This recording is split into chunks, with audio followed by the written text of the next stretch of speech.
ధన్నాంజలక్ష్మీ నమః. ఓం శ్రీ ధన్నాంజలక్ష్మీ నమః. ఓం శ్రీ ధన్నాంజలక్ష్మీ నమః.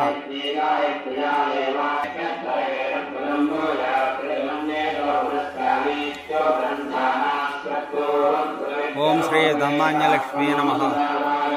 ఓం శ్రీ ధన్నాంజలక్ష్మీ నమః. ఓం శ్రీ ధన్నాంజలక్ష్మీ నమః.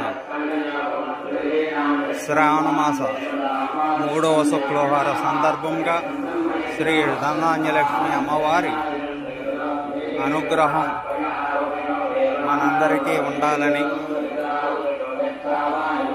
కోరి అమ్మవారిని ప్రార్థిస్తున్నాం. ఓం శ్రీ ధన్నాంజలక్ష్మీ నమః. ఓం శ్రీ ధన్నాంజలక్ష్మీ నమః. ఓం శ్రీ ధన్నాంజలక్ష్మీ నమః.